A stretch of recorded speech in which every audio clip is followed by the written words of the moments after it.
Hello, this is Robert Rodriguez, and this is the 15-minute FlickSchool, Sin City. At the end of 2003, when I got the idea to make this movie, I had already finished doing several sequels, where I had used those as a very safe place to learn about lighting and digital photography and coming up with new ways to do special effects, becoming my own production designer. And so for my next project, I was looking for something that would really challenge me in those areas, something to push me in a new direction. So I was thumbing through my old collection of Sin City books. I realized we could do this now with cinema, using all the tricks I'd been learning over the years. The simplicity of Frank's images also offered the biggest advantage. I could control the budget. Because if ever we ran out of money, I could simply put in a very dark background, and we'd still be faithful to the book. However, that's not what happened. Friendly competition set in, which is always a great thing in a lower budget movie, getting the different effects houses pitted against each other to see who would make the best story. And everyone went beyond all that they were required to do and delivered images that were incredibly stunning and a lot of times realistic when they didn't need to be. On my first test, I took some of the more difficult ideas to see if they would fly. White silhouettes, very blown out backgrounds, faces in shadow, you still see their eyes. Things that were stylistic signatures of Frank's books I wanted to try to pull off in these first tests, because I knew if we could do those, then everything else that wasn't as dramatic or showy would still work. That led us to shooting the opening scene, which was done as a test to kind of try out these more realistic backgrounds. So Josh Hartnett, Marley Shelton came down for a day and we shot them on the green screen. I then worked out these images over the period of about a week and a half with my effects team there at Troublemaker Digital. So this allowed us to put in very simple yet expanded backgrounds from the original books, which would fall somewhere between a stylized reality and the books that Frank had drawn. So a background like this in the book would look like this in the movie. A little more finished out and with a tonality that would match the skin tones. Sometimes we'd go more 2D altogether, depending on the shot and which story we were in. For instance, like in The Yellow Bastard, that's the most sparse in the movie because that's how the book was drawn as well. So one of the things I tried to figure out early on was the bandages, Mickey Rourke's bandages. That's sort of something that's applied not only to his look, but to any kind of blood that is white or anything, anytime you have something that's supposed to be dark, again, in a shadow and you want to see it. So we tried this fluorescent tape method. By shining a blue light on the orange tape, it would glow even in the shadow area. So we can then take that and in post, make it white. And we did that with blood. We did that with Hartigan's tie. The Hartigan scar, we would use fluorescent makeup on his head so that when you'd hit it with a blue light, it would shine. We'd be able to pull a matte from it and turn it white later and control how much white we put in that shadow area. Another trick that Frank uses in his book that you can't really do photographically is he gives everything an edge. This sort of realization early on convinced me that we'd have to make the movie in green screen. The only way we'd be able to isolate actors from their backgrounds and a lot of times from each other was to shoot on green screen, because then we could put lights anywhere, give them the edge that's needed when you shoot black and white. Because when you're shooting in color, color helps separate images from each other. But when you shoot in black and white, people will just tend to blend into their backgrounds or into each other.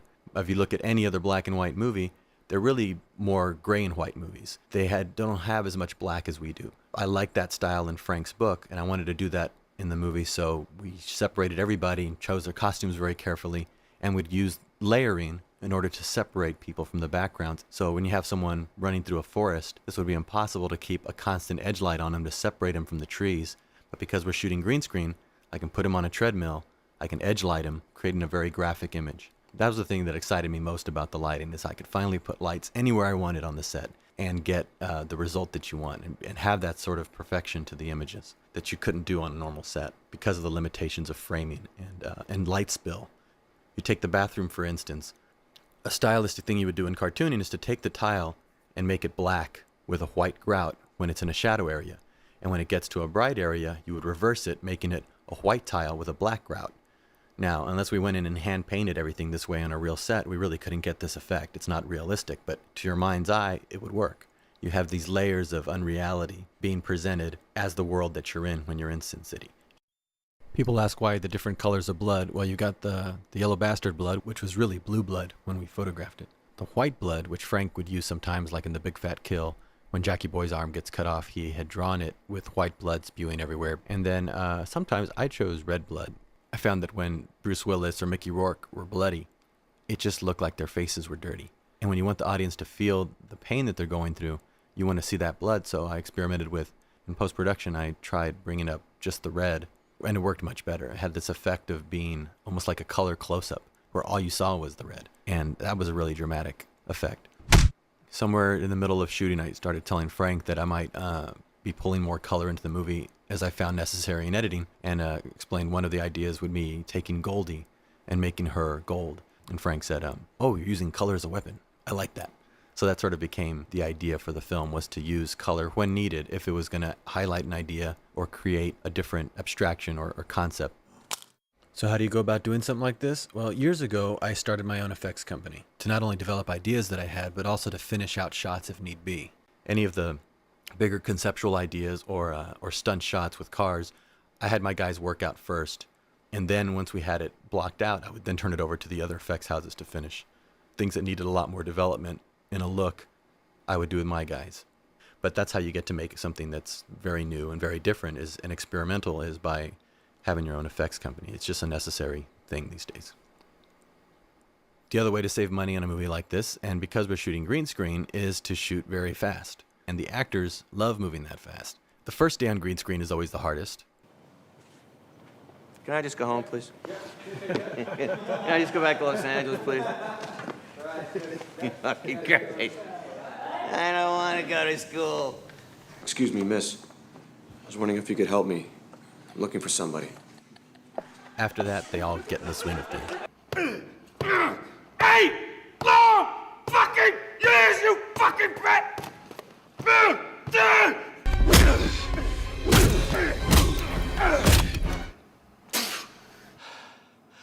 So long, Junior. Been a pleasure. Someone like Brittany Murphy was there for only one day, even though she's in all three stories. For instance, she never met Bruce Willis. This sequence here is very odd. Mickey Rourke walks into the bar. There's Jessica Alba, which she was there a whole month after Mickey was gone. He sits down at a table, and he's served by Brittany Murphy, who shot one of the last days of shooting, long after Mickey was gone. Then she turns and sees Dwight, who wasn't there at this point when we had shot this. We'd shot this about a week before she showed up. And she serves him a drink. And then Dwight looks over at Mickey, and it's why I'm my own editor, because you don't have to create a little roadmap for yourself. You've got it all in your head, and you can just shoot very quickly and efficiently, because time is of the essence in something like this, with this many actors in this type of movie. Mickey Rourke never met Jessica Alba, so in a scene like this, I'm reading off camera with Mickey, and we put a stand in there for him to look at as an eye line. When Jessica arrived to shoot her scenes for The Yellow Bastard, we picked up these shots from Marv's story. I would sit there and read with Jessica, and then we'd put them together in post. Mickey Rourke and Rutger Hauer never met. We shot Mickey's material first, and I showed that to Rutger when he arrived about 8 months after we filmed Mickey. And I did this one shot of them together, which I put a camera move on in post to make it look a little more handheld, to make it feel like they were actually in frame together, but again, they never met. Believe it or not, Elijah Wood and Mickey Rourke never met each other either, even though they're having whole entire fight sequences together. Elijah Wood is fighting with Mickey's double, and Mickey is fighting with Elijah's double. And because I'm the editor, and because a lot of this is drawn out already in the books, I can take a shot like this of Mickey getting kicked in the face, have Mickey's real face, and then 4 weeks later have Elijah Wood come in and throw his foot into frame. We had some special effects makeup in this movie. The Yellow Bastard, Mickey Rourke is Marv. But there's something else I wanted to try. If you look at these shots of Elijah, there's something really creepy and odd about them. Besides keeping his eyes light in the darkness, you don't really notice until you see what it looked like before. This is him before, and then this is him after. I just did a little bit of a shift on his chin. He has a very recognizable chin. And I wanted him, when he was in silhouette especially, not to be so recognizable. And he liked the result quite a bit. About a fourth of the shots I did this on. Because our green screen was so small, shots like this that seem very dynamic, where the camera cranes up and over and around and spinning around the car, we don't really move the camera. We just move the car. There isn't room to move the camera on that green screen. We need a 360-degree green screen. Since we just have a small area, we have wires attached to the car, and we start by having the car facing the green screen and then spin it towards camera. And all we're doing with the camera, if you notice, is we're booming the camera up and then booming it back down. We're not climbing over the car at all. But once you put the background in, it appears that way. And since I've shot so many movies on green screen now, you just automatically start thinking backwards like this. So if we ever had an extra idea, like Frank came over at one point and said, I want to get a shot where blood hits Miho's face and she doesn't blink, because they've never done that in a samurai movie. I shot her with her eyes open, and in the same take, I had her close her eyes, and then we splattered her with blood. By doing that, I was able to keep her open eyes from previous in the take, and superimpose it over her face when the blood hits it. Watch the all green screen version. You can see what the movie looked like when we were done shooting. That's one of the special features on here. It's just the entire movie shown on green screen, and you can see what little we had to work with and how much work needs to be done later on in post. This movie was going to be so different from how regular movies were shot that we got into trouble with the DGA, who said, oh, well, co-directors can't have co-directors. It usually doesn't work. How did it work with Frank? Well, we both shared something in common. He loved his material, and I loved his material, so we didn't really want to stray from that. I really wanted to translate it directly to the screen.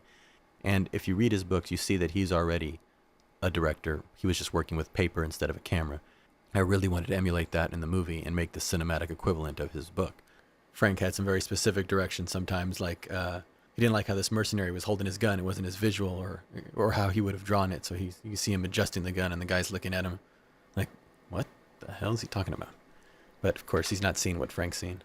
So if you want to have fun, learn your technology. The technology helps push the art form and create new ideas. And learn it. It's all there in your house already. They've already created smaller versions of all these programs that you can have on your laptop. Sometimes they come on your laptop built in or on your home computer. And with digital home video cameras, you can already be doing everything that we're doing here and more. So have fun, be creative, and good luck. I'll talk to you next time. Bye. I'm not here.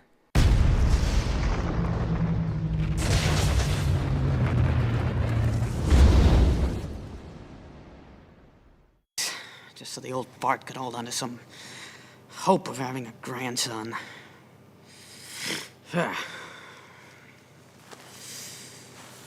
Line, fuck.